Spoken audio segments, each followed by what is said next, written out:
Yang penting asal sebutnya dia ruqyah, kemudian viral di YouTube, berobat ke situ, ternyata bukan ruqyah. Indi. Tapi sekarang terlalu banyak sekali orang yang mengaku ruqyah, tapi sebetulnya bukan ruqyah. Ada nggak kejadian Ustadz ruqyah muntah paku, atau ketika Ustadz meruqyah orang bisa memindahkan jin ke dalam botol atau ke dalam orang lain? Saya pun tertanya-tanya gitu, jangan-jangan saya ini nggak pandai ruqyah gitu. Ketika praktek baca-baca, ustadznya megang jin katanya. Ayo semuanya pegang. Jadi semuanya megang teman-teman saya, nangkap gitu ya. Nah saya nggak lihat apa-apa, tapi karena kawan saya lihat semua, saya pengen sertifikat. Allahu Akbar, Allahu Akbar. Bisakah dipindahkan ke orang? Itu namanya proses mediumisasi. Tanya Dokter Richard. Kemarin nggak masuk di akal saya. Jadi saya bercerita secara sains dan Kang Udin bercerita tentang ilmu sihirnya. Dan itu nggak masuk di akal saya. Tapi saya nggak berani masuk terlalu dalam karena beliau membawa agama ya. Jadi saya nggak bisa judgement bahwa apa yang beliau lakukan itu salah. Karena ini bukan dunia saya. Saya dunianya sains, saya sekolah bertahun-tahun di sains dan saya nggak bisa menjawab apa yang beliau sampaikan. Cuma ya menurut saya itu nggak masuk di akal aja.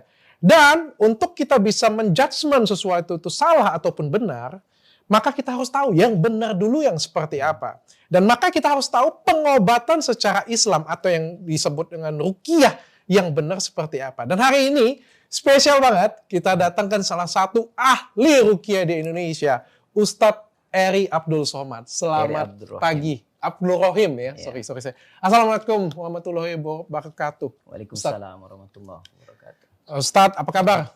Alhamdulillah sehat. Dari mana nih? Dari Bandung ya datang ke sini? Dari Bandung langsung. Dari sini datang pagi-pagi ya? Jadi habis subuh tadi langsung start berangkat. Mantap. Saya nggak datang telat. Ustadz yang kecepatan.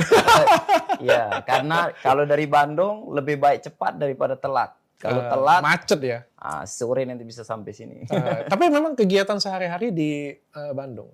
Iya, kegiatan sehari-hari saya terbagi dua di Bandung. Kalau saya di Indonesia di Bandung, kalau saya di Malaysia ada di Negeri Sembilan. Ke Malaysia juga? Ngapain Ustaz? Rumah di sana? Saya punya pusat terapi ruqyah di Malaysia. Oh ya, ada terapi ruqyah di Malaysia. Di Malaysia. Dan pasiennya itu pasien Indonesia atau pasien Malaysia? Pasiennya orang Malaysia, kemudian dari Singapura, Brunei biasanya karena dekat. Oh oke. Jadi ini sudah mancanegara ya mainnya ya, sudah ya? Alhamdulillah sudah mancanegara dari tahun 2012 dokter. Jakarta? Jakarta ada, tapi biasanya hanya ngisi training. Ngisi training. Jadi yang dilakukan oleh Ustadz ini sekarang training? Iya, lebih banyak dia training ya, mengajarkan kepada orang atau kepada masyarakat bagaimana sih melakukan ruqyah mandiri. Mandiri? Kan biasa ruqyah kan didoakan oleh Ustadz atau beramai-ramai. Iya benar. Nah, ruqyah didoakan sama Ustadz itu benar. Memang itu ruqyah syariah dan ya pada dasarnya ruqyah itu adalah diruqyah sama ahli ruqyah. Oke, itu yang saya dengar ya. Tapi yang jadi masalah sekarang, ketika orang yang banyak masalah terkena gangguan itu terlalu banyak, sehingga kemudian tenaga peruqyah terlalu sedikit, akhirnya dan masyarakat juga ilmu tentang ruqyah itu nggak tahu. Yang penting asal sebutnya dia ruqyah, kemudian viral di YouTube, berobat ke situ, ternyata bukan ruqyah. Nyindir. Bukan nyindir, tapi ini tapi kenyataan ya. membuka kedok. Sama aja. Jadi karena sekarang terlalu banyak sekali orang yang mengaku ruqyah, tapi sebetulnya bukan ruqyah. Bukan ruqyah. Tampilannya lebih ustadz, lebih janggut panjang kan gitu. Pakaiannya lebih lagi ya. Lebih lagi gitu. Tapi sebetulnya ngawur. Apa yang dia lakukan ngawur, bukan ruqyah. Oke, kita luruskan. Tapi sebelumnya saya masih pengen tertarik nih supaya kita semuanya lebih kenal dengan Ustadz Eri juga kan. Yeah. Jadi Ustadz Eri kebanyakan sekarang ngajar supaya orang bisa ruqyah mandiri. Iya, ya. Benar. Jadi kayak kalau saya koreksi saya kalau saya salah ya. Jadi seperti kan kalau misalnya kita mimbarnya besar diruqyahin oleh Ustadz ya rasanya lebih ini. Tapi kan kita kan juga butuh kayak pukulan-pukulan kecil di rumah ya kayak gitu punya kayak misalnya kalau kita perawatan di klinik kita kalau perawatan yang pukulan besarnya, tapi kan kita perlu skincare di rumah untuk perawatan harian. kita bisa ruqyah sendiri mandiri. Analoginya sama betul. Jadi kalau orang mau cantik, dia cuman perawatan di sini aja, di rumah nggak pernah pakai apa-apa. Nggak bisa. Ya, nggak bisa kan? Itu juga konsep ruqyah ini. Kalau dia dibiasakan bergantung sama ustadz untuk diruqyah, nggak sembuh. Memang pengalaman saya nggak sembuh. Berpuluh-puluh tahun dia terapi, tetap aja kerasukan terus. Tapi ketika dia belajar bagaimana meruqyah diri sendiri, ya tetap ruqyah sama ustadz. Tapi di rumah 24 jam dia melakukan ruqyah untuk diri sendiri. Oh mantap. Doa kayak gitu ya. untuk diri sendiri. Akhirnya apa yang terjadi? Pukulan kecil itu kalau terus menerus jadi besar. Oh iya, ini seperti ombak kecil. Nah. Jangan sepelekan ombak kecil loh. Iya benar. Saya selalu bilang kayak gini, Pak Ustadz. Kadang-kadang ombak besar itu nggak bisa menghancurkan karang, Iya. tapi hampir lepas karangnya. Kadang-kadang ombak kecil yang ngancurin Iya, karang. benar. Justru kalau di kami, kalau kesembuhan itu 100%, 75%-nya itu dari ombak kecilnya itu, ruqyah Oke. mandirinya. Jadi ini penting sekali ya ruqyah mandiri ya. Karena orang yang nggak tahu ruqyah mandiri, nggak bisa mengobati diri sendiri, nggak tahu cara bagaimana atau berdoa untuk diri sendiri gitu ya, maka akan jadi masalah. Kenapa? Kalau ya kan nggak mungkin kalau kerasukan bawa ke ustadz, kerasukan lagi bawa ustadz, tiap jam kerasukan gitu ya, tiap jam diisi gitu sama kalau memang dia percaya dengan gangguan tuh. Nah, ketika dia belajar ruqyah mandiri, dia bisa melakukan sendiri setiap detik, setiap saat. Oke. Jadi pukulan kecil itu jauh lebih dahsyat daripada pukulan besar yang hanya 1-2 kali saja. Oke. Dan Ustadz ngajarin itu di Indonesia sendiri sudah banyak cabang atau murid-murid atau kayak gimana nih? Iya, Sistemnya kalau Indonesia. Kalau di Indonesia hampir seluruh Indonesia. Hampir seluruh Indonesia. Jadi ada senternya atau murid di Indonesia? Mereka rata-rata punya center sendiri. Kalau yang pusat kita ada di Bandung. Itu semuanya di Iya. bawah Ustadz Eri atau mereka mandiri masing-masing? Mereka mandiri, tapi mereka mengakui sebagai sanatnya belajar dari saya. Oke. Kalau khusus untuk yang di Bandung, kita memang namanya juga UEA Center. UEA itu Ustadz Eri Abdul Rahim Center gitu ya. Dan untuk ruqyah memang kita gratiskan, tidak dipungut biaya sama Gratis? sekali. Gratis. Gratis? Waduh, luar Jadi biasa. kalau Ini kemarin ada singgungan-singgungan dengan biaya besar aja 25. Saya follower dokter loh. Kenapa saya suka? Karena suka kan jadi apa? Saya tadi posting di Facebook gitu ya. Sedang di tempat Dr. Richard gitu. Habis itu emak-emaknya komen, "Wah, saya kenal itu penyelamat emak-emak Indonesia dari skincare abal-abal." Thank you banget, Ustadz. Jadi saya suka nonton. Memang saya suka. Oke ya, jadi konten saya cukup nyampe ke Ustadz ya. Cukup nyampai. Dan saya tengok, Dr. Richard nih sama pesulap merah sama ini. Kerja yang bongkarin.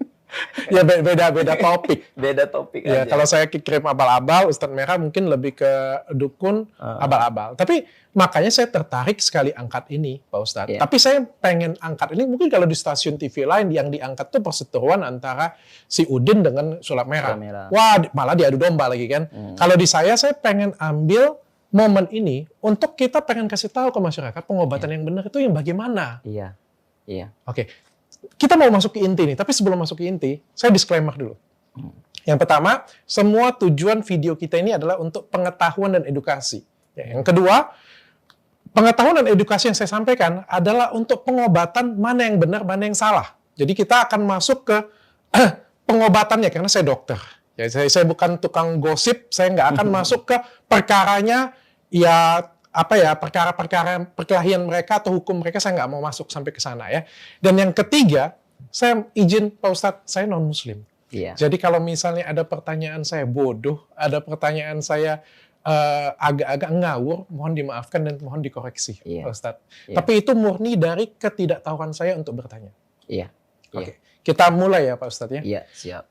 Pak Ustadz, sebelum kita mungkin kita bisa jelasin ruqyah itu sebenarnya apa sih Pak Ustadz? Iya, ruqyah itu secara bahasa doa.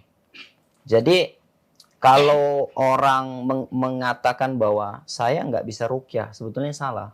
Karena setiap orang, setiap hari, setiap detik dia doa. Contoh, tadi pagi saya makan gitu ya. Kemudian sebelum makan saya baca doa. Ya kan, kalau saya muslim baca bismillah, bismillah. Gitu ya. Dan itu doa. Dan itu ruqyah sebetulnya. Oh, oke. Jadi Doa. kayak seperti kita doa tapi jampi mungkin kalimat jampi kepada ini, ya Tuhan berkatilah minuman ini Iya. agar bermanfaat Iya. untukku. Itu Betul. adalah ruqyah. Itu ruqyah. Jadi ruqyah itu secara bahasa adalah doa dan doa umum. Jadi non-muslim pun ketika dia membacakan doa-doa di sini, jampi-jampi ini berarti itu termasuk ruqyah. Itu bentuk dari ruqyah. Iya, itu secara bahasa. Oke. Nah, Paham gitu. saya. Jadi seperti kalau kita mendoakan, kegiatan kita pun adalah ruqyah juga ya. Semoga kegiatan ini bermanfaat, dan ini adalah bentuk Iya, ruqyah. itu ruqyah juga. Oke, tapi mungkin lebih dalam daripada itu ya mungkin ya. Lebih dalam dari itu ketika dia ditujukan kepada untuk pengobatan, maka ruqyah itu secara istilahnya adalah bacaan atau jampi-jampi yang dibacakan dan diambil dari Al-Qur'an. Kalau ruqyah syariah berarti dia diambil dari Al-Qur'an, kemudian dibacakan dengan tujuan untuk menghilangkan malapetaka atau musibah yang menimpa seseorang, baik itu sakit atau kesulitan atau was-was. Masalah, pokoknya semua jadi bisa ya. Masalah. Semua. Iya. Nggak ada masalah pun, kita mau terhindar dari masalah pun juga bisa ruqyah. Iya, It means karena ya. doa kan. Artinya bisa seperti itu ya. Bisa. Cuma kalau misalnya dengan penyakit atau ada masalah mungkin akan lebih apa ya? Biasalah kalau manusia kan kalau ada sakit kan lebih ingat kepada Tuhan. Iya, benar. Benar ya, seperti itu ya. Jadi kita bisa ruqyah. Tapi kalau misalnya ke ruqyah, kita kayak tadi Ustadz bilang tadi, kita harus datang ke siapa sih sebenarnya? Iya. Jadi dia masyarakat sekarang ini kan ya namanya media terlalu wow gitu ya. Jadi orang mudah sekali untuk viral. Dan masyarakat Indonesia ini sama sebetulnya di Malaysia juga gitu juga. Jadi teman-teman di Malaysia, Singapura, Brunei itu kerjanya nontonin video-video viral di Indonesia. Dan kemudian itu dianggap walaupun orang-orang pintar, dia doktor, profesor, tetap aja takjub dengan sesuatu yang luar biasa, yang sebetulnya nggak masuk akal, tapi karena dikontenkan, divideokan, dan dia yakini bahwa itu benar, jadi sesuatu yang menakjubkan. Padahal kan secara sains nggak mungkin. Memang nggak bisa itu diilmiahkan kayak apa pun nggak bisa kan. Kejadian-kejadian yang aneh-aneh itu bisa terjadi itu kan nggak mungkin. Itu artinya nggak ada. Artinya dia tidak ada. Kalau dia kebutuhannya adalah konten, berarti diada-adakan. Ada juga memang kejadian-kejadian aneh itu terjadi, tapi atas bantuan jin. Itu nanti lebih panjang lagi. Oke, kita masuk ke inti nih. Sepanjang Ustadz ruqyah dari sudah berapa tahun nih jadi? Saya ruqyah dari tahun 2004. Wah, Tepatnya saat lulusan pesantren, di akhir 2004 itu kan terjadi tsunami di Aceh. Saya jadi relawan di sana, mungkin jadi relawan terlama saya di sana. Artinya sudah 18 tahun ya benar ya? 18 tahun ya sudah mau ruqyah orangnya. Iya. Ada nggak kejadian Ustadz ruqyah ketemu paku, muntah paku, atau ketika Ustadz meruqyah orang bisa memindahkan jin ke dalam botol atau ke dalam orang lain?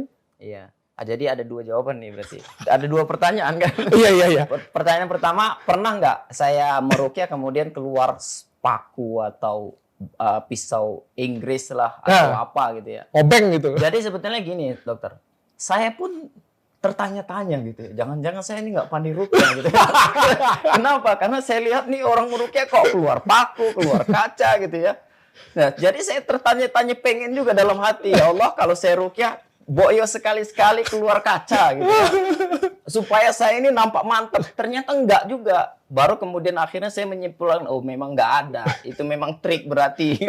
Kalau ada yang keluar kaca berarti kaca itu memang diadakan dia. Oh, sempat berpikir juga apakah ilmu aku kurang ya? Iya, dulu waktu awal-awal kan kayaknya kok ilmunya kurang ini. Nggak keluar kaca gitu.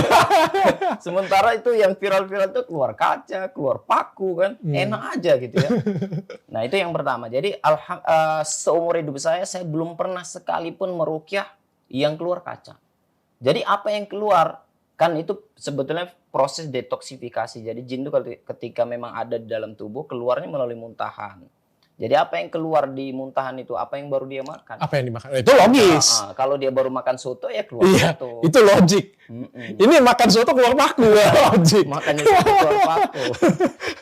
Jadi saya nggak pernah. Seumur hidup saya nggak pernah. Kemudian yang kedua, Mindahin jin.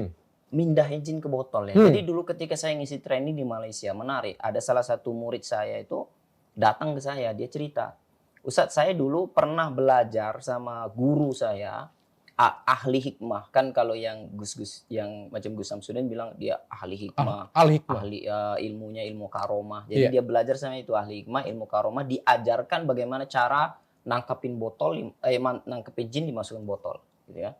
Jadi saya ikut training katanya selama 2 hari. Cuma 2 hari doang ya? Iya, lulus. Kemudian di akhir sesi praktek, ketika praktek baca-baca, ustadznya megang jin katanya. Ayo semuanya pegang. Jadi semuanya megang teman-teman saya, nangkap gitu ya. Ada yang nangkap kaki, ada yang nangkap tangan, ada yang nangkap janggut gitu kan. Nah saya nggak lihat apa-apa, tapi karena kawan saya lihat semua, saya pengen sertifikat.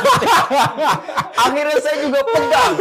Kemudian kami sama-sama masukkan ke dalam botol kan gitu. Masukkan dalam botol, tutup. Habis itu dapat sertifikat. Ketika keluar katanya, waktu keluar saya tanyain satu-satu itu yang ikut training, kamu tadi lihat apa? Nggak nengok apa-apa. Terus kenapa kau bilang pegang kaki? Kata guru suruh pegang, habis pegang aja. Jadi kesimpulannya ternyata itu hanya sebuah trik, akal-akalan saja supaya pengobatan itu benar-benar nampak seperti benar. Oke. Logika kalau kita masuk sains, jin tembok Cina bisa dia tembus. Coba foto plastik. Ini botol kaca, botol plastik gini, gimana dia nggak bisa nembus coba? Logikanya. Nah, jadi itu jelas sebetulnya penipuan publik yang dianggap sudah benar karena terlalu viral. Oke. Saya di Malaysia itu ada ustadz imam masjid, kalau ngobatin gitu, nangkepin jin, tangkepin, masukkan dalam botol, habis itu ditaruh di mimbar masjid. Kan kalau masjid itu ada mimbar Jumat itu untuk orang khutbah itu. Kenapa ditaruh di mimbar Jumat? Supaya jinnya dengarkan khutbah Jumat setiap Jumat. Oke. Nanti kalau 1-2 bulan itu akan dinilai, dia akan tengok mana ini jin yang sudah bertaubat, dikelepas, gitu. botol. Dan itu percaya masyarakat, Mas. Ini antara, berarti kalau tadi ada training, ini gurunya dan muridnya itu halu berjemaah. Halu berjemaah. Jadi masing-masing nggak lihat, tapi seolah-olah lihat. Dan sebetulnya ini kan kesepakatan dalam kesekongkolan yang bohong ya. Kesepakatan tanpa kita ngomong sih sebenarnya, tanpa ngomong. Tapi kadang-kadang kan karena sertifikat tadi ya, atau mungkin mereka nih kalau saya ngeliat mungkin mereka ini nonton Dragon Ball. Di Dragon Ball tuh ada ilmu awal-awal. Piccolo tuh kalau aku nggak salah tuh dimasukin ke dalam botol. Karena nggak bisa ngalahin Piccolo. Kalau ilmu tenaga dalam memang dia arahnya ke sana kan. Ada ya memang ke situ. Bumi, ada udara, ada langit, dia ke situ memang arahnya. Oke, jadi nggak pernah ada lah ya namanya kita bisa ngambil jin masukin dalam botol atau pindahin ke kameramen gitu, ke santri. Iya. Atau Ustadz mau lihat dulu, mungkin ilmu Ustadz kurang. Ya, mungkin. Kalau Saya kasih lihat dulu. Ini ada video Kang Udin dan ini luar biasa banget. Dan ini banyak loh videonya, bukan satu. Jadi beliau melakukan ini berulang-ulang, meskipun di podcast saya nggak bisa dilakukan. Datang sama setan pakai sendal aja. Bismillah. Ngantem nyawamu. Bismillahirrahmanirrahim. Asyhadu an la ilaha illallah wa asyhadu anna Muhammadar Rasulullah. Allahumma sholli ala sayyidina Muhammad wa ala ali sayyidina Muhammad. Allahu akbar.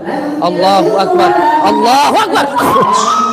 Pakai sandal dan pakai ayat suci ya. Pakai ayat suci. A'udzubillahi minasyaitonir rajim. Bismillahirrahmanirrahim. Allahumma sholli ala sayyidina Muhammad wa ala ali sayyidina Muhammad. Allahu akbar. Bismillahirrahmanirrahim. Allahumma sholli ala sayyidina Muhammad. Allahu akbar. Sedang cepit aja takut. Oh, kamu nggak bisa amin orang ini. Kalau nggak bisa ya. Ada 2 pertanyaan. Iya. Bisakah dipindahkan ke orang? Itu namanya proses mediumisasi. Mediumisasi itu berarti memindahkan jin yang ada di sini, dimasukkan ke sini, dan mediumisasi biasanya itu saja. Orangnya memang itu saja. Oh, itu saja. Dan dia memang sensitif. ada gangguannya dan dimasukkan ke situ. Itu pertama. Itu beneran ada, memang jin itu dimasukkan ke sana. Tapi kita nggak tahu ya, apakah jin ini masuk ke sana, apa memang jin yang ada di sini berakting seolah-olah jin ini yang masuk ke sini. Karena kita kan nggak bisa tahu karena gaib kan. Saya juga nggak bisa lihat. Tapi yang jelas itu kebohongan semua. Itu bohong semua. Iya, itu kebohongan semua dan itu termasuk trik. Dan itu salah satu pengobatan ruqyah yang tidak dibenarkan. Tidak dibenarkan. Itu bukan ruqyah. Itu bukan ruqyah. Tapi itu praktek perdukunan. Dukun kan kenapa dia bisa jadi dukun? Karena dia punya perjanjian dengan jin. Oh. Dia punya perjanjian syirik. Ya, itu kalau benar-benar juga ada Kalau perjanjian. benar-benar dukun. Atau bisa Iya. jadi perjanjiannya juga dibuat-buat juga Itu bisa. makanya bisa jadi trik, bisa jadi beneran memang dia dukun yang punya perjanjian, bisa jadi hanya trik. Orang ini hanya dibuat karena dia sudah pandai acting, sudah biasa kan. Jadi dia berpura-pura. Oke. Atau ada jin juga masuk ke dia. Dua-duanya nggak betul. Dua-duanya pembohongan. Dua-duanya pembohongan. Dua-duanya tidak syar'i. Pertanyaan keduanya, apakah kita bisa berbicara dengan jin? Apakah seorang saking mungkin ilmu Al-Qur'annya tinggi banget bacanya kayak gitu punya bisa ngobrol berdua sama jin seperti itu? Iya. Jadi ini dia sebetulnya kalau yang dari video tadi dia ada dua. Yang satu memang orang kerasukan. Yang pertama itu dia memang kerasukan. Yang kedua adalah dia menggunakan orang lain, mediumisasi, dimasukkan ke orang tersebut. Kalau yang dimasukkan ke orang tersebut, maka itu adalah pembohongan publik. Ya, itu metode perdukunan. Jadi dua saja. Kalau itu metode perdukunan memang dia ada perjanjian dengan jin, maka dalam Islam hukumnya syirik. Dosa paling besar yang tidak akan diampunin. Ya. Kemudian yang kedua, kalau dia bukan dukun dan tidak ada perjanjian dengan bangsa jin, maka dia masuknya penipuan. Menipu itu dosa besar. Oke. Dosa besar dalam Islam. Jadi sama-sama dosa besar. Sama-sama semuanya dosa besar ya. Sama-sama penipuan. Apalagi yang dibohongin ini juga orang susah. Iya. Orang yang datang kan literally bukan orang sakit. Iya. Yang sudah jatuh ketimpa tangga lagi kan Iya. seperti itu kan. Iya. Ini dosanya lebih besar lagi nih sebenarnya. Kemudian yang apakah kita bisa berdialog dengan jin? Kalau orang itu memang ada jinnya dan kemudian kerasukan, itu bisa berdialog. Bisa ditanya, kamu namanya siapa, rumahnya di mana, dari mana, yang ngirim siapa. Tapi dalam ruqyah syariah itu tidak dianjurkan. Kenapa? Karena jin itu sifatnya pembohong. Dia Bukan hipnotis jujur kayak gitu Bukan. tidur. itu kan Tadi sedang makan apa kayak gitu punya nggak seperti itu ya. tidak. Kalau jin itu memang dia akan bohong. Kalau dia ditanya, kamu masuk dari sini, masuk ke sini, siapa yang kirim? Kan nggak mungkin dia bilang, oh yang ngirim saya Josbus. Nggak kenal, nggak ada hubungan apa-apa gitu. Mesti yang akan dia bilang, oh yang ngirim saya itu loh, tetangga kamu yang kemarin baru berantem. Berarti nggak bisa dipercaya Nggak bisa omongannya. dipercaya. Tidak bisa dipercaya sama sekali. Kalau kemudian ada peruqyah syar'i yang kemudian dia berdialog dengan jin. Contoh saya kadang-kadang berdialog. Ketika ada kerasukan, saya tanyain, kamu dari mana? Diutus tukang sihir atau masuk sendiri? Saya tanya. Untuk apa saya bertanya? Untuk memberitahukan kepada umat, inilah cara dan trik setan itu membohongin manusia. Oke, bukan apa yang dikatakan itu pasti bisa dipercaya, bukan itu. Jadi beda kan kalau misalkan Dr. Richard nanya saya tentang kepakaran saya tentang ruqyah. Memang pengen tahu karena atas kepakaran saya. Tapi kalau kita bertanya sama jin yang merasukin, bukan supaya kita tahu. Tapi kita sifatnya menginterogasi karena dia penjahat. Oke. Kamu di mana? Barang curiannya kamu letak di mana kan itu kan? Oke, seru banget ini. Saya jadi pengen tahu, berarti selama Ustadz Ruqyah itu pernah ada kejadian orang kesurupan ditanyain, itu bisa jawab? Bisa Atau jawab. jinnya jawab? Bisa jawab. Kalau dalam ruqyah syariah Seringkah? sering. Kalau orang kerasukan dan dia memang benar-benar kerasukan, dia akan menjawab. Jinnya mengaku jin itu. Dia akan Dia jawab. bisa jawab. Oke, boleh nggak ceritakan satu aja pengalamannya bagaimana dok? Bagaimana Ustadz? Oh, dok lagi kan? Bagaimana Ustadz? Pengalamannya pada waktu itu, dia kerasukan, memang sering kerasukan atau tiba-tiba kerasukan? Dia biasanya seperti itu, dia kerasukan. Jadi dalam kerasukan itu ada 4 tahapan. Tahapan pertama dia hanya dalam bentuk bisikan. Dia bisikan-bisikan, halusinasi. Yang kedua dia dalam bentuk angin. Jadi kalau di ruqyah dia hanya sendawa, hanya rasa sakit-sakit aja. Yang ketiga tahapannya dia masuk kepada darah. Jadi ruqyah jin itu masuk ke dalam tubuh dan itu kalau di ruqyah dia akan berbicara, ngomong. Oke. Kemudian tahapan yang keempat dia masuk ke jiwa. Kalau orang ke jiwa dia kalau di ruqyah dia pingsan, nggak sadar diri gitu. Nah, itu kalau di ruqyah kalau memang ada gangguan jinnya ya, dia memang akan berdialog. Oke. Agak sedikit unik di sini. Saya tahu sains dan keagamaan tidak akan pernah menyatu. Agak sedikit unik di sini karena saya memandang permasalahan apa yang Ustaz, kita diskusi ini Ustaz ya. Saya memandang ini adalah kemungkinan ODGJ pasiennya. Mungkin bisa jadi pasien yang datang ini adalah pasien skizofren. Itu juga bisa Ustaz. Jadi datang dengan halusinasi. Saya dulu pernah masuk di stase kejiwaan, itu ada halusinasi, ada waham, ada yang ngerasa dia punya ayamnya bisa kayak gini punya, kayak gitu punya kan. Terus dia kerasukan, ya mungkin dari sisi medisnya penjelasannya adalah yang seperti saya. Dari sisi keagamaannya mungkin seperti Ustadz. Tapi apakah itu memang jin? Jadi gini, dia tetap ini benar. Jadi menurut sains, menurut dokter itu memang benar bahwa adanya orang yang dia halusinasi kemudian berbicara sendiri, meromet gitu ya. Itu bukan dari jin, memang dari kejiwaan dia paling dalam gitu ya. Benar secara sains. Makanya dalam Islam itu sakit itu dibagi jadi dua. Yang pertama jismiyah, yang kedua ruhiyah gitu ya. Jismiyah berarti medis, memang dia sakit fisik, melemahnya organ dia sehingga dia sakit. Kemudian yang kedua ruhiyah, hati. Nah hati ini yaitu memang benar dia ada kejiwaan seperti itu. Namun ada yang dia kejiwaan kemudian ditempelin sama jin. Memang ada jinnya. Oke, berarti jin itu ada? Jin itu ada. Oh, saya mau konfirmasi, tapi sebelum konfirmasi kita minum dulu. Cheers dulu. Oke.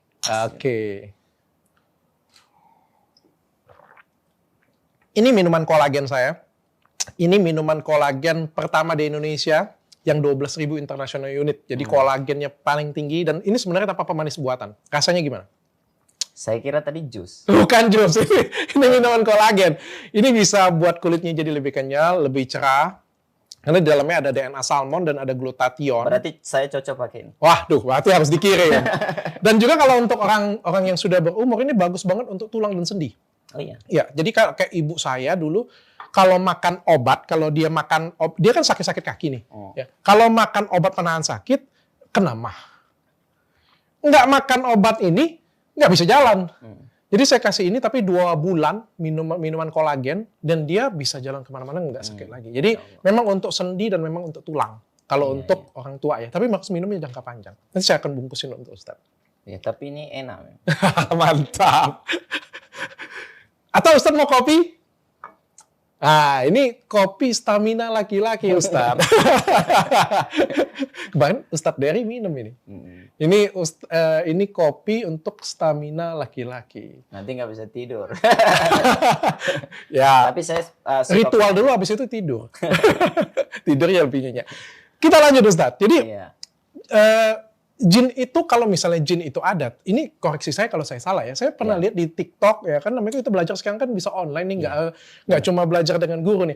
Katanya kalau misalnya orang bisa lihat jin, even itu ulama sekalipun katanya, itu bukan lagi Muslim.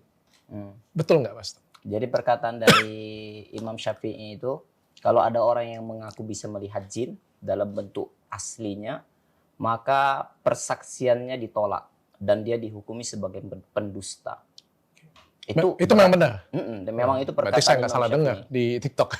Jadi jin itu ada, tapi manusia tidak bisa melihat mereka. Itu sesuai dalam Al-Quran juga seperti itu. Mereka bisa melihat kamu dari tempat yang kamu tidak bisa melihat mereka. Itu dalam Al-Quran ada. Jadi jelas. Itu sesuatu yang gaib yang tidak boleh. Ini ranahnya memang kalau kita berbicara tentang jin itu berbicara tentang hal yang gaib. Hal yang gaib tidak ada satu orang pun yang mengetahui kecuali Allah. Jadi kalau misalkan ada orang mengaku bisa melihat jin, dia bermasalah. Oke, bisa jadi dia juga halusinasi. Karena ada 3. Yang pertama, orang bisa lihat jin karena ada jin dalam tubuh dia. Berarti dia kerasukan. Oke, itu ada juga, saya pernah dengar. Jadi karena dia kerasukan, maka jin bisa lihat jin. Tubuh dia, jin bisa lihat jin. Jadi perantara. Yang pertama. Jadi Yang pertama, kalau ada orang ngaku bisa lihat jin, berarti dia kerasukan. Oke. Yang kedua, kalau ada orang bisa mengaku bisa lihat jin, maka kemungkinan adanya perjanjian. Perjanjian, kalau tadi kan hanya kerasukan. Yang kedua ini adanya perjanjian. Dengan Memang dunia antara hitam dia ya? dengan jin. Oke. Dan itu perjanjiannya dahsyat tuh. Memang dia melakukan sesuatu yang nista. Pernah dengar? Kan, Tapi itu memang ada ya? Perjanjian seperti itu ada? iya kan itu dukun AS itu, yang di Medan. Hah? Yang bunuhin banyak wanita. Oh. Yang kemudian liurnya diambil. Oke. Itu kan perjanjian. Dia akan mendapatkan ilmu hitam yang paling tinggi menurut kebohongan jin itu. Sebenarnya kan dibohongin. Dengan syarat apa? Dia harus membunuh sebanyak-banyaknya wanita dan mengambil liurnya dia minum. Oke. Itu kan perjanjian. Artinya harus ada dosa yang dia lakukan, yaitu Ada yang dibayar. pembunuhan. Oke. Dia bunuhin itu ya. Ada yang ritualnya perzinaan. Oke. Dia harus menzinai berapa gadis. Itu mungkin alasan juga itu. Dasar aja. Iya. Dasar aja dia yang bangke, dia yang Kan, mau. makanya kata pesulap merah kan kalau nggak cabul ya kibul gitu. Itu memang benar. Dan ini nggak bisa dikonfirmasi karena sesuatu yang nggak bisa terlihat. Ini kamu betulan memang cabul atau kibul. Ya nggak bisa dikonfirmasi, tapi dalam otak saya nggak bisa terima, dasar aja dia cabul, dasar aja orang itu bangke kadang-kadang. Kemarin ada nelpon saya, ternyata menarik ini. Hah? Dia orang termasuk dia konsultasi sama saya, Ustadz, saya punya jin keturunan. Kata orang saya punya jin keturunan dan Muslim menganggap dirinya rukyah, memang rukyah. Dia bilang pengobatan rukyah. Tapi khusus untuk jin saya ini tidak bisa dikeluarkan dengan cara apapun kecuali dengan satu cara. Ya, mohon maaf Ustaz, tolong jangan disebarkan, nanti tolong di-skip nih ya. Jadi dia bilang gini, saya diminta sama si yang merukyah itu, dia bilang ini bisa dikeluarkan satu cara saja. Caranya apa? Harus melakukan hubungan badan dengan yang merukyah itu dan kawannya bertiga. Jadi perempuannya satu, laki-lakinya dua. Oke. Tapi dia kan orang logik, orang pintar. Nah, ini jelas pembohongan. Tapi dia nggak berani ngatakan bohong. Dia nelpon saya dulu, mastikan ini beneran nggak Ustaz? Ya, saya bilang itu dukun, cabul, nggak bener. Sampai seperti itu. Jadi kibul ini bisa memang betul-betul sampai seperti itu dan mau. Kemarin waktu saya live ada yang cerita di situ, Ustadz, saya baru dirukyah. Waktu dirukyah dimasukkan ke ruangan gelap, saya dengan perawat, saya hanya perukyahnya saja, kemudian tanpa busana. Saya bilang itu bukan rukyah, itu pencabulan. Itu bukan rukyah ya? Itu bukan rukyah, itu pencabulan. Itu pencabulan. Rukyah seperti saya nggak boleh menyentuh. Perempuan nggak boleh sentuh. Nggak boleh sentuh. Nggak boleh sentuh. Kalau sentuh harus pakai sarung tangan tebal. Oke. Walaupun saya jarang sekali, saya nggak boleh. Saya biasanya pakai tongkat. Oke, jadi itu kalau rukyah nggak pakai baju itu modus namanya ya. Modus ya. Modus. Itu kalau kata ya saya ngerti banget tuh kata pesulap merah itu. Jadi tes dulu satu. Jadi kalau misalnya dia mau tanpa busana, berarti ini bisa dipegang. Habis bisa dipegang, bisa dipengaruhi yang lain. Jadi kayak ada step-stepannya kayak gitu punya. Tapi yang jelas itu berbahaya sekali ya. Jadi jin itu kalau menurut dari sisi Ustadz, jin itu memang ada dan bisa kita ruqyahkan. Bisa hilang nggak kalau diruqyahin? Bisa. Dan itu makanya saya kan mengajarkan metode bagaimana meruqyah diri sendiri supaya jin itu keluar dengan sendirinya tanpa harus proses kerasukan, tanpa harus proses diruqyah sama Ustadz. Oke, pertanyaannya kayak gini aja deh. Ruqyah itu bisa nyembuhin penyakit apa aja sih? Jadi gini, dalam Al-Quran, surat Al-Isra ayat 82, itu ada firman Allah. A'udzubillahi minasyaitonirrajim wa nunazzilu minal Qur'an ma huwa syifaa'u wa rahmatul lil mu'minin. Dan kami turunkan dari Al-Quran. Jadi Al-Quran, kitab suci umat Islam itu, salah satu mukjizatnya adalah sebagai penyembuh dan rahmat bagi orang-orang yang percaya, yakin. Gitu. Jadi para ulama, orang-orang yang alim, orang-orang yang ahli tentang Al-Quran, mereka mentafsirkan bahwa yang dimaksud penyembuh di situ adalah penyembuh untuk penyakit medis dan non medis.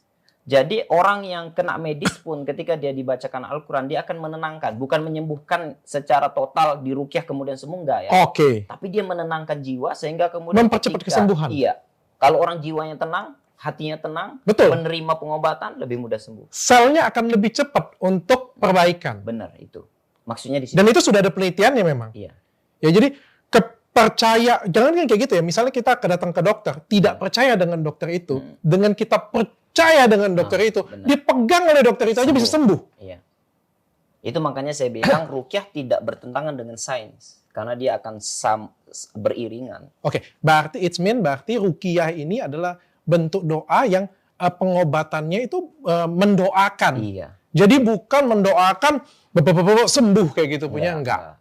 Enggak ya, mempercepat kesembuhan. Mempercepat kesembuhan. Nah, artinya, kecuali orang yang memang sakitnya karena gangguan jin. Jadi ada orang yang dia kena gangguan jin kemudian dia nggak bisa jalan. Secara medis memang nggak ada sakit medisnya. Diperiksa ke dokter nggak ada, gitu kan. Nah, ketika dirukyah jinnya keluar, dia langsung bisa berdiri. Itu kan ketempelan itu ada. Itu jin. ada. Itu ada. Dan itu kalau diperiksa ke medis nggak ada penyakitnya. Oke. Di situ dia. Sebetulnya kuncinya di situ. Ketika dicek ke dokter, penyakit itu nggak ada. Tapi dia merasakan ada, dia nggak bisa jalan. Nah, ketika dirukyah reaksi keluar dan dia bisa jalan langsung. Berarti dia memang bukan medis. Ini sejujurnya, ini nggak masuk di sains saya ya. Tapi saya ngerasa nggak ada yang salah. Iya. Ya, jadi apa yang dilakukan Ustadz juga mendoakan, diruqyah, ya terus pasiennya bisa jalan. Kalau misalnya yang salah tuh menurut saya kalau misalnya Ustadznya ngambil paku dari situ. Iya. Itu namanya mengada-ngadakan. Atau memindahkan sesuatu, Iya. terus karena dipindahkan sesuatu minta 25 juta. Iya. Menurut saya itu salah. Tapi kalau kita mendoakan, menurut saya ya gangguan-gangguan entah apapun itu menurut saya itu koridornya masih Iya. oke. Dan itu kan kalau dia datang ke saya. Secara Kalau dia sains saya mandang ya, secara sains ya. Iya, kalau dia nggak mau datang ke saya ajarkan. Coba bacakan doa. Bisa Ya, juga seperti bisa, ya Allah. Kalau ada jin dalam tubuh di kaki saya ini ya Allah, maka keluarkanlah ya Allah. Baca beberapa ayat, sudah. Dia bisa sembuh dengan sendirinya, dengan doa itu. Ya, saya percaya, kalau itu saya percaya. Jadi memang kekuatan doa dan kekuatan spiritual, kekuatan psikologis itu memang. Ya, kekuatan doa itu kan masuk sains. Iya, benar banget Udah, itu. berarti kan itu masuk sains juga sebetulnya. Betul. Dan itu kan sugesti juga. Kenapa dia nggak bisa jalan? Karena hatinya menerima, sakit ini menyebabkan aku nggak bisa jalan. Akhirnya nggak bisa jalan. Betul. Tapi ketika dia disugesti, kamu doa, kalau kamu sudah doa, apa yang nggak dikabulkan sama Allah, sama Tuhan kan? Ketika dia sugesti masuk, sudah didoakan kok masih ada jinnya. Akhirnya dia bisa jalan, kan masuk sains. Oke. Setelah diruqyah perlu nggak tetap berobat medis atau ke dokter? Dia perlu cek ke dokter. Jadi saya selalu mengatakan kalau kamu mau berobat, saya selalu mengatakan ciri-ciri. Kalau dokter mungkin lihat TikTok saya itu, saya selalu bilang ciri-ciri orang terkena gangguan sihir. Selalu sakit kepala, selalu sesak di dada, sakit di perut, sakit di pundak belakang. Tapi harus dicek ke dokter. Kalau kata dokter, oh ini nggak ada penyakitnya, berarti itu ciri gangguan jin. Tapi kalau di dokter ada, ya berarti medis. Diobati secara medis. Adapun kamu diruqyah hanya doa. Oke. Doa supaya hatinya lebih tenang. Nggak bertanya-tanya, jangan-jangan ini santet. Jangan-jangan ini sihir. Yang jangan-jangan tuh kan akhirnya masuk jadi sugesti. Oke. Jadi sebenarnya ruqyah dan pengobatan medis itu bisa berjalan beriringan. Memang harus berjalan beriringan. Harus jalan beriringan. Ya dokter kalau ngobati tidak kan saling doa juga. Tidak saling menghalangi satu sama lain, bahkan saling menguatkan satu sama lain. Menguatkan. Saling menguatkan satu sama lain. Pak Ustadz bisa karena banyak kayak gitu punya, bisakah ini bisa lihat penyakit atau apa Pak Ustadz? Kalau ada orang sakit, saya langsung bisa gitu ya. Iya. Kalau saya bisa lihat, berarti ada jin dalam tubuh. Makanya saya kalau training saya bilang, nggak ada manusia satupun di muka bumi ini yang bisa melihat jin, yang bisa menerawang. Oh kamu nih sakitnya karena santet. Santetnya dari sebelah ini dia tahu semua. Nggak ada orang tahu. Nah, itu orang pintar. Iya, makanya saya bilang sama mereka, kalau satu hari nanti kamu menyaksikan saya bisa melihat sakit orang, kemudian langsung menentukan tanpa masuk ke medis, tanpa harus diperiksa ke dokter, tanpa harus diperiksa ke rumah sakit. Saksikan bahwa dalam tubuh saya ada jin, tolong ruqyah saya. saya umumkan itu. Kenapa? Karena saya manusia biasa yang nggak bisa lihat. Secara sains yang saya lihat ya, kelainan-kelainan seperti ini punya menurut saya sih orang-orang yang seperti itu orang-orang skizo ya. Dalam skizofren itu ada namanya dengan halusinasi dan ilusi. Ilusi. Ya, Iya, ada halusinasi, ada ilusi, membayangkan sesuatu. Ada juga loh yang dia tuh merasa bahwa, saya sering banget di rumah sakit jiwa dulu, dia merasa bahwa dia itu titisan Tuhan, bahwa dia malaikat kesekiannya Tuhan. Iya. Masalahnya kadang-kadang orang tersebut tuh nggak kelihatan gila, penampilannya bagus, penampilan oke, sehingga bisa mempengaruhi ke orang lain. Ini kan justru bahaya nih. Iya. Makanya kalau di rukyah dia disebut seperti indigo itu, punya indera keenam. Ya, jadi beda tipis lah ya. Di indera keenam itu jadi masuk, kalau dari sisi medis masuknya ke situ tadi, dia punya halusinasi. Makanya selalu saya mengatakan kalau kamu merasa punya indera keenam, kemudian kamu mau sembuh, karena itu akan menyakitkan. Kenapa menyakitkan? Lihat apapun semuanya dari sisi indigo dia, kan pusing itu. Nengok ini sakit, nengok ini kayaknya dia benci sama aku nih. Gitu, nengok sana gitu juga. Sakit hatinya. Nengok orang semuanya kayaknya nggak ada yang baik kan gitu. Tengok sana ada jin, di sini ada hantu gitu kan. Halusinasi karena sering nonton TV. Kan orang lihat hantu, ada pocong, ada kuntilanak, dari mana itu? Kan dari TV yang kemudian masuk ke hati. Oke. Kemudian terwujud dalam sebuah mindset, Dalam sebuah pikiran ya. Akhirnya lihat bayangan sudah jadi kuntilanak. Oke. Jadi ruqyah itu berapa lama sih, Ustadz? Ruqyah itu sekitar 30-40 menit cukup. 30-40 menit. Apakah berarti nggak perlu ada ustadz, benar-benar kita pun sendiri bisa di rumah ya? Iya, makanya diajarkan. di TikTok tuh kan saya bacakan ayat-ayat Al-Quran tuh. Dan biasanya kalau saya baca ayat ruqyah itu ya viral tuh. Kemarin yang terakhir seminggu lalu saya baca ada sampai 9 juta orang. Wah, mantap. Yang nonton, 9,3 juta. Ayat Al-Quran, ayat ruqyah yang saya bacakan kemudian saya upload di TikTok itu dengan tujuan kamu tinggal dengar saja di rumah, nggak perlu datang ke UA Center. Oke. Belajarnya berapa lama? Nggak lama sebetulnya. Berapa lama? Ya 2 jam. Oh, 3 cuma 2 jam? Satu kali pertemuan ya, gitu? kalau lengkap 2 hari. 2 hari? Tapi kalau hanya untuk ruqyah sendiri 1-2 jam sudah cukup. Atau nggak perlu ikutin training saya, ikut live saya setiap pagi jam 6 sama malam jam 8. Oh, ada live ruqyah? Iya, ada 21 negara yang ikut. Wah, mantap. Dari Saudi, dari Qatar. Sekarang masih sering ruqyahin orang? Saya sekarang jarang meruqyah. Kenapa? Jadi lebih banyak mengajarkan ruqyah. Lebih banyak. Kenapa? Alasannya apa alasannya? Alasannya saya nggak punya waktu lagi untuk meruqyah. Karena meruqyah itu buang-buang waktu bagi saya. Kenapa? Karena saya tangani harus 1 orang. Kalau ngajarin bisa lebih banyak orang. Tapi kalau ngajarin banyak orang dan itu membangun mindset agar mereka percaya pada diri sendiri. Ternyata ruqyah itu mudah, nggak harus ustadz, nggak harus dia belajar ritual-ritual tertentu. Orang biasa pun bisa. Kalau hari ini saya minta ruqyahin saya di sini, boleh nggak, Ustaz? Boleh. Boleh, Ustaz? Boleh. Boleh. Oke, yuk kita mulai, boleh ya? Boleh, izin ya? Boleh ya? Iya. Kayak gimana nih, Ustaz? Oke, kalau ruqyah itu sebetulnya harus ada sentuhan, tapi kalau nggak sentuhan juga nggak apa-apa. Tangan atau kayak gimana? Enggak, Atau saya duduk mendekat? Dokter di situ. Oke. Kalau enaknya Ambil mendekat. kursi boleh? Kursi. Ambil kursi. Kursi. Buka baju nggak? Enggak. Nanti pencabulan. Pencabulan nih. Semalam buka baju dia, kaget. Di sini ya? Di sini cukup, Ustaz? Oke. Saya duduk. Di sini saya biar sentuh. Saya Atau duduk. saya di situ, dokter duduk sini. Oke. Silakan, Ustaz. Oke. Saya sikapnya seperti apa? Matanya dipejamkan. Hanya mendengar saja doa saya. Siap. Sekitar 15 menit. Siap. Oke, matanya dipejamkan. Dan ini ruqyah ini kan doa. Jadi doa itu bisa untuk semua. Bukan hanya untuk umat Islam ya, tapi non muslim juga boleh. Tidak ada masalah. Siap. Makanya dalam live saya kalau mereka yang ikut itu juga banyak, yang Buddha ikut, yang Kristen ikut, nggak ada masalah. Karena hanya sekedar doa. Gitu. Kalau ada penyakit dalam diri saya, jauhkan. Insya Allah.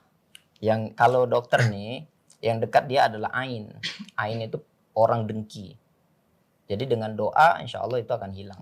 Amin. Banyak yang benci dengan saya. Iya, saya tahu. Karena saya follower. Tahu. Ya kalau kita bongkarin sesuatu, nggak mungkin juga yang benci dengan saya bilang, wah Dokter Richard terima kami kasih sayang ya. banget kayak gitu. Ya mafia pasti benci lah dengan saya, Pak Ustadz. Benar. Oke, kita mulai. Bismillah. Semoga semua gangguan-gangguan kalau misalkan ada, semoga hilang. Ya. Bismillah. Bismillahi arkik wallahu yashfik min kulli syai'in yu'dik wa min kulli ainin hasidin idha hasad. Bismillahi arkik wallahu yashfik min kulli syai'in yu'dik wa min kulli ainin hasidin idha hasad. U'idzuka bi kalimatillahi tamah min kulli syaitani wahamah wa min kulli ainin lamah. A'udzu billahi minasy syaithanir rajim. Bismillahirrahmanirrahim. Alhamdulillahi rabbil alamin. Ar-Rahmanir Rahim. Maliki yaumiddin. Iyyaka na'budu wa iyyaka nasta'in. Ihdinas siratal mustaqim. Siratal ladzina an'amta 'alaihim ghairil maghdubi 'alaihim waladdallin. Amin. A'udzu billahi minasy syaithanir rajim. Allahu la ilaha illa huwal hayyul qayyum. La ta'khudhuhu sinatun wa la nawm. Lahu ma fis samawati wa ma fil ardh. Man dzalladzi yashfa'u 'indahu illa bi'idhnihi. Ya'lamu ma baina aydihim wa ma khalfahum. ولا يحيطون بشيء من علمه إلا بما شاء وسع كرسيه السماوات والأرض ولا يؤوده حفظهما وهو العلي العظيم. أعوذ بالله من الشيطان الرجيم. بسم الله الرحمن الرحيم. وأوحينا إلى موسى أن ألق عصاك فإذا هي تلقف ما يأفكون فوقع الحق وبطل ما كانوا يعملون فغلبوا هنالك وانقلبوا صاغرين وألقي السحرة ساجدين قالوا آمنا برب العالمين رب موسى وهارون. أعوذ بالله من الشيطان الرجيم. وننزل من القرآن ما هو شفاء ورحمة للمؤمنين. إنه من سليمان وإنه بسم الله الرحمن الرحيم. ألا تعلوا علي وأتوني مسلمين. أعوذ بالله من الشيطان الرجيم. بسم الله الرحمن الرحيم. قل هو الله أحد الله الصمد لم يلد ولم يولد ولم يكن له كفوا أحد. بسم الله الرحمن الرحيم. قل أعوذ برب الفلق من شر ما خلق ومن شر غاسق إذا وقب ومن شر النفاثات في العقد ومن شر حاسد إذا حسد. بسم الله الرحمن الرحيم. قل أعوذ برب الناس ملك الناس إله الناس من شر الوسواس الخناس الذي يوسوس في صدور الناس من الجنة والناس. Hasbunallah wa ni'mal wakil, ni'mal maula wa ni'man nasir. La ilaha illallah wahdahu la syarikalah. Lahul mulku wa lahul hamdu wa huwa ala kulli syai'in qadir. Walhamdulillah. Amin. Oke, cukup dokter. Apa yang dirasakan? Sekarang saya tahu rasanya tenang, suara Ustadz juga merdu, jadi kan syahdu ya, jadinya membawa ketenangan yang luar biasa dalam tubuh kita sih sebenarnya. Sebetulnya itu rukyah. Oke. Rukyah. Itu aja? Iya. Jadi nggak pakai trik yang lain ya? Enggak. Kalau pakai trik yang lain itu Trik kan dukun saya ya? keluarkan keris.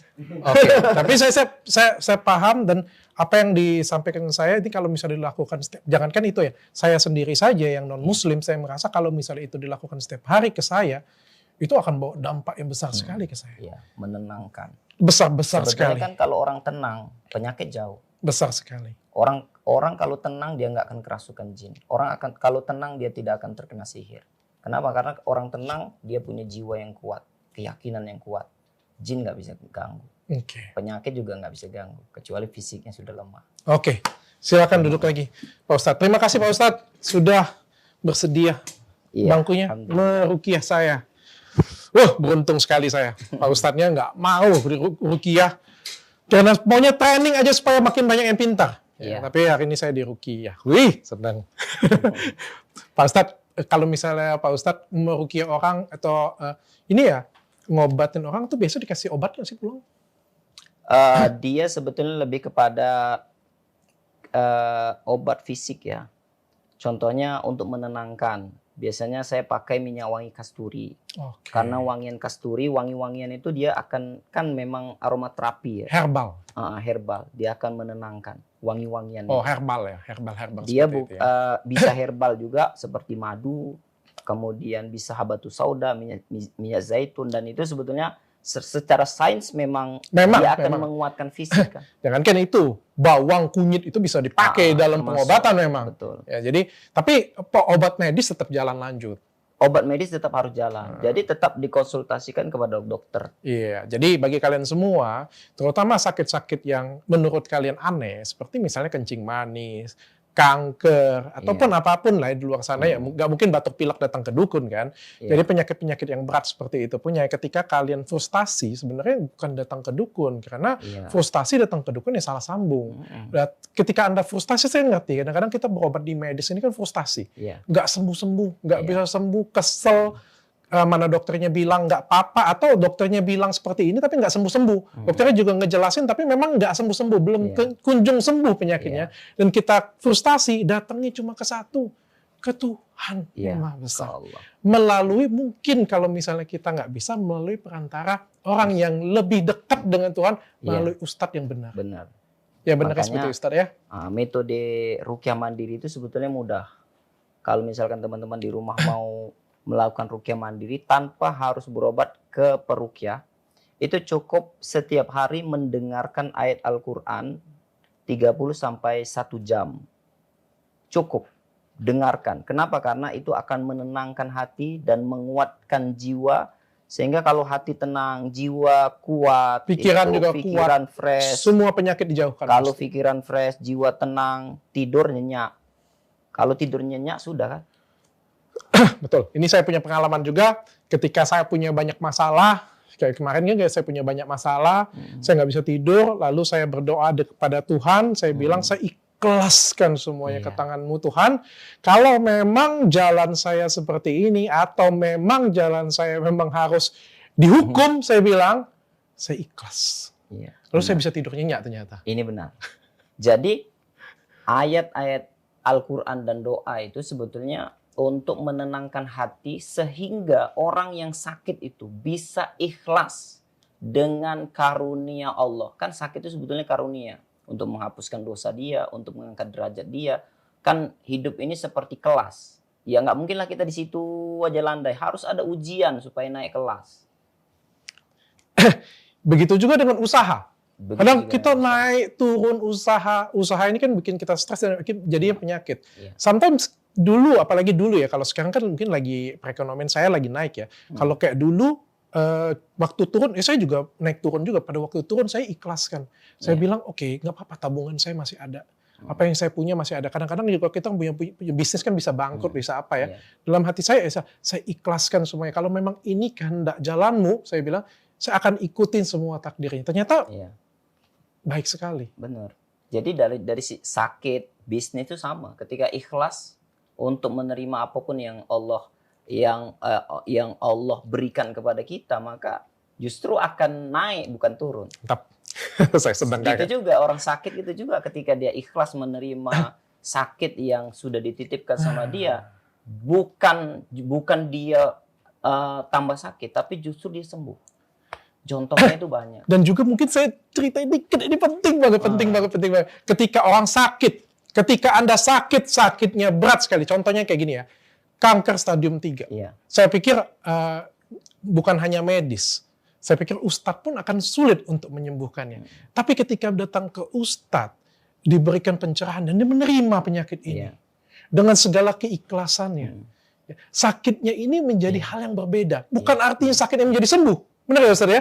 Bukan artinya kita meruqyah atau kita pengobatan medis, sakitnya benar-benar hilang 100% tidak. Iya. Tapi akan memperpanjang umur. Iya. Quality life akan jadi lebih baik. Benar. Yang tadinya memang misalnya akan meninggal mungkin 1 atau 2 tahun lagi, tapi 1-2 tahun ini benar-benar berkualitas hidupnya. Benar. Karena sudah ikhlas itu. Akhirnya fokus dia adalah bagaimana mencari ridho Tuhan, ridho Allah. Bukan lagi mencari bagaimana supaya sembuh. Karena ketika dia mencari sembuh, justru akan memikirkan, kok nggak sembuh-sembuh ya? Kok udah kesini nggak sembuh, kesana kesini nggak sembuh gitu ya. Super sekali obrolan kita hari ini. Pak Ustadz, terakhir ini saya mau tanya, Iya. kalau ruqyah itu nggak bayar? Kalau ke UEA Center saya gratis, tidak bayar. Oke, Sekalipun Anda punya uang, sekalipun Anda kaya, datang ke tempat saya memang gratis. memang gratis. Tapi nggak boleh menyalahkan perukiah-perukiah yang lain ketika mentarif. Karena ya faktor ekonominya berbeda. Berapa sih normalnya? Normalnya sebetulnya nggak ada. Dia bergantung sih sebetulnya. Kan ada kesepakatan antara perukiah dengan pasien. Oke, mahal nggak sih tapi? Kalau yang teman-teman saya sih biasanya dia nggak mentarif. Jadi berapapun dikasih dia. Oh, seikhlasnya ya kayak gitu Seikhlasnya. punya ya. Entah mungkin dalam bentuk sedekah juga bisa, dalam Iya. bentuk titipan juga bisa. Iya. Ya. Pak Ustadz, misalnya saya ngerasa ini saya titip ya untuk sedekah. Tapi kalau juga di bisa. Jakarta itu dia memang karena banyak pengusaha ya. Di Malaysia ini kalau dibilang ikhlas, seikhlasnya pun orang akan ngasih di atas 1 juta biasanya. Oh iya, Kalau untuk ruqyah. lumayan tinggi ya. Di Jakarta tinggi. Karena saya pernah tinggal di Jakarta. Pernah Oke. meruqyah di Jakarta, saya tahu. Berarti tapi dihargain ya seperti itu ya. Oke. Dia nggak dihargain. Dia seikhlasnya. Oh. Seikhlasnya. Bukan, pun kalau bukan. di Maksudnya Jakarta. itu Oh, dia pengukiah menghargai. kita menghargain Iya. si perukiah tersebut, bukan dihargain secara nominal. enggak, Karena kayak gitu, di Jakarta tingkat intelektual orang lebih tinggi. Oke. Jadi dia lebih menghargain orang yang dianggap bisa kan. Artinya, tapi semua orang bisa merukiah. Semua orang bisa ruqyah. Semua orang bisa. Semua orang bisa ruqyah. Bahkan anak kecil bisa ruqyah. Tapi kalau misalnya ada yang rukiah yang jualan sampai 5 juta, 15 juta, 25 juta, itu wajar nggak Ustaz? Itu nggak wajar. Nggak wajar ya? Kalau saya bilang sama murid-murid saya yang ikut training saya, siapa yang kedapatan saya mentarif, maka saya akan keluarkan. Iya, karena bagi saya ruqyah itu dakwah ya, untuk menyampaikan kepada masyarakat, ini loh cara pengobatan yang benar, jangan ke dukun. Ke dukun kamu ditipu, ditarif dengan mahal. Kalau kemudian peruqyahnya narif mahal juga, ya Itu kadang-kadang saya nggak masuk Gimana? akal sih. Kadang-kadang datang ke dokter nggak mampu bayar. Datang ke ustadz pelit kasih duit. Tapi datang ke dukun 5 juta, 25 juta diusahain. Sampai pinjam duit tetangga. Ini benar loh, ini yang lapor dengan saya benar loh. Dan lucunya lagi, dukunnya ngomong dengan saya bahwa dia bilang, coba bayangkan ini ronsen katanya, kalau misalnya dokter ngambil paku katanya dari sini, berapa biayanya? Saya lupa jawab pada waktu itu Pak Ustadz. Kalau saya bisa balik lagi waktu saya pengen ngomong, dokter tuh sekolahnya lama. 6 tahun, belum lagi kalau spesialis bedah nambah lagi, belum lagi modalnya lagi bayar perawat, bayar mesin, bayar ini, bayar itu. Iya. Wajar kalau mahal. Ini dukun modalnya apa? Jampi doang kayak gini doang 25 juta, enak banget. Aku berhenti aja lah jadi dokter, aku jadi dukun aja kalau kayak gitu. Ya, jadi kalau kami praktisi ruqyah itu banyak sekali menemukan orang-orang seperti ini yang rumahnya habis dijual, ladangnya habis dijual, dulunya orang paling kaya di kampungnya gitu ya, sampai hartanya habis semua demi untuk berobat kepada dukun. Gitu. Tapi kalau berobat ke peruqyah, Ustadz kan ikhlas gitu ya. Ya itu makanya saya buat UE Center sudah gratis gitu, udah nggak usah bayar sekalian gitu. Jadi ketika saya bacakan saya dan tim saya membacakan doa, memang niatnya mutlak untuk bantu, tidak ada embel-embel berapa ya amplopnya nanti. Oke, sip. Ini baru Ustadz dan peruqyah yang tepat. Ini saya setuju banget. Kan mainnya di hati, ya kan? Hati keikhlasan yang mendoakan. Semakin ikhlas maka semakin berkhasiat. Oke. Kalau masih ada embel-embel amplop, uang, ya walaupun itu nggak bisa dinilai dari situ, Ya, itu Tapi itu akan keikhlasan. Ya. mengotorin keikhlasan. Ya, tapi kalau misalnya pasiennya memberikan keikhlasan kayak gitu, punya sebagai tanda terima kasih ya sebenarnya apa salahnya, nggak ada yang masalah. Nggak ada masalah. Tapi jangan sampai ditarifkan, dipatok, apalagi dipaksa. Harusnya sama-sama tahu. Jadi peruqyah itu gimana supaya mengikhlaskan diri sehingga kemudian dia tidak mematok, ya. Kemudian yang diruqyah juga harus tahu juga bagaimana menghargain orang yang sudah berusaha untuk menolong dia. Kalau orang mampu, ya kasihlah banyak sedikit. Kalau nggak mampu ya nggak apa-apa. Kita juga yang meruqyah juga harus terima dengan Iya, ikhlas. Karena tujuannya adalah membantu. Bener. Kalau di UWE Center, kalau kamu nggak mampu, nggak ada ongkos datang, saya ongkosin. Yang penting kamu tinggalkan perdukunan. Jangan mau ditipu sama dukun lagi dengan trik-trik mereka. Kamu berobat di sini, betul-betul taubat. Sudah. Oke. Gratis, bahkan diongkosin. It means jangan dijadikan lahan bisnis. Benar. Karena ini tujuannya membantu orang. Ya, kalau mau bisnis yang lain. Jangan Oke, ini. bisnis skincare saya aja. skincare. Jadi kan kalian bisa gabung jadi agent, jadi reseller, jadi distributor di skincare saya. Jangan ruqyah jadiin bisnis ya. Benar. Thank you Ustadz sudah datang sini. Saya amazing banget, luar biasa banget. Contoh, satu lagi. Contoh macam saya punya bisnis di Indonesia, saya punya bisnis di Malaysia. Dari bisnis itulah saya kemudian buat UWE Center, sehingga bisa menggratiskan. Siap. Gitu. Ini, nah mau ngomong bisnis tadi ya di sini ya. Ini kebetulan yang buka kedoknya ini adalah pesulap merah. Iya. Ya. Kalau yang bukanya Ustadz Eri, ini mungkin selentingannya negatif nih. Iya. Nanti katanya, wah ini iri nih katanya. Ini katanya, oh punya usaha sejenis. Mohon maaf ya, saya kasih tahu ya. Apa salahnya punya usaha sejenis, tapi usaha Ustadz Eri halal. Benar di jalannya. Tentu kita yang halal, kita yang benar. Iri dong, ngelihat sesuatu hal yang salah. Kita sama-sama di Indonesia, sama-sama buka izin di Indonesia, kita buka dan kita jalankan dengan lurus, yang di sebelah sana kok ngaco. Iya. Wajar kan seperti itu? Ustadz, kita perbaikin. Dan kebetulan saat ini yang membuka awalnya adalah pesulap merah. Jadi momennya pas. Tapi Ustadz setuju ya bahwa yang seperti itu harus diberantas ya? Memang setuju. Nggak boleh, dalam Islam memang itu. Terus dulu kita. Jadi kalau dalam Islam memang harus ada tim khusus untuk kerjanya itu menentukan ini memang dukun, ini dukun, dan ini ditangkap, disuruh taubat. Kalau nggak mau taubat, dipenjarakan. Ya, mudah-mudahan gurunya yang bersangkutan bisa dengar juga video ini dan bisa menyadarkan muridnya juga. Tapi ini enak, dokter. Wah, mantap. Saya bungkusin.